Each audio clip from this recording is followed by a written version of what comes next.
Hi, my name's Scott Peterson, and I'm a co-founder of Faith Alliance for Climate Solutions. Today, I want to tell you about a way to put people back to work and provide hope for our young people, and that is by creating a green bank. But first, let me say, FACS is comprised of people of faith. And that's why we've been encouraging FACS activists and congregations to help our most vulnerable neighbors by contributing to a list of nonprofits and others during the coronavirus pandemic. We applaud the leadership of Chairman McKay, the board, and the county staff as we face this unprecedented challenge together. We are one Fairfax. Yet as the coronavirus crisis consumes our attention, another massive crisis grows, and that is the climate crisis. A crisis that is here today and, same as the pandemic, threatens communities everywhere. That is why FACS remains committed to advocating for equitable local actions to address the crisis now.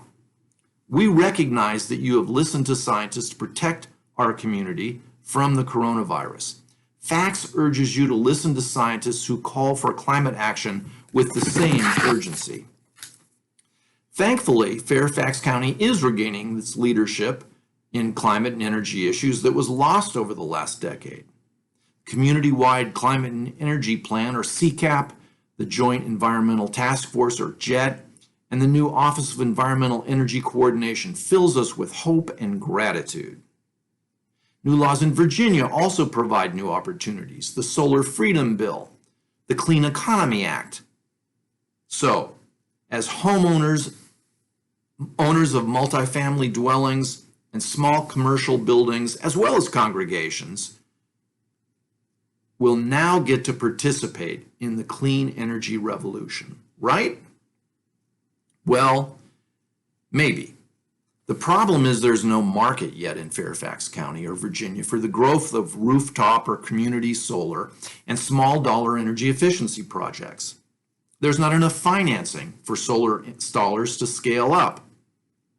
Banks and credit unions often consider this type of funding new and risky. There's little marketing. That's where a green bank could be the answer in Fairfax County.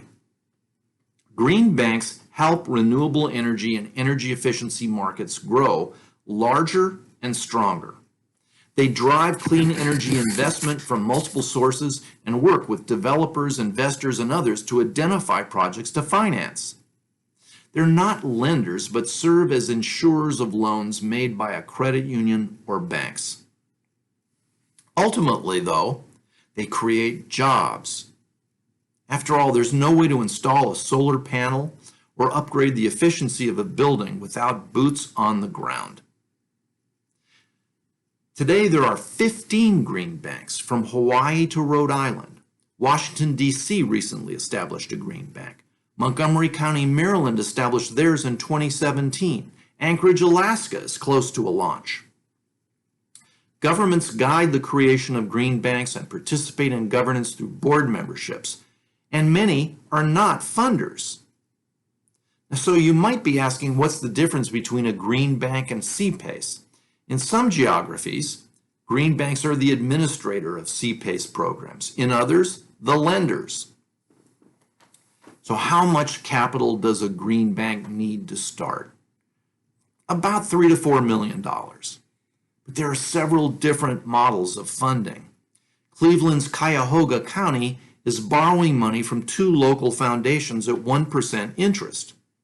Montgomery County got theirs from $14 million from the Pepco Exelon merger. Minnesota's St. Paul Port Authority started with $5 million in federal grants. Faith Alliance for Climate Solutions proposes that the county agree to a one-year contract with the Coalition of Green Capital, an entity that helps governments set up green banks. A contract would fund a three-part project that would include: 1, an opportunity analysis. This 6 to 8 month phase would look at the pipeline of potential projects and the financing gap. 2, the incubation phase. This determines if the bank would be a quasi-governmental institution or an independent nonprofit and procure operating and investment capital. And finally, the launch phase. The estimated contract would cost $200,000. But that seems to us to be a small price to jumpstart industries that could create thousands of new jobs in Fairfax County for construction workers and solar installers. We'd be happy to tell you more.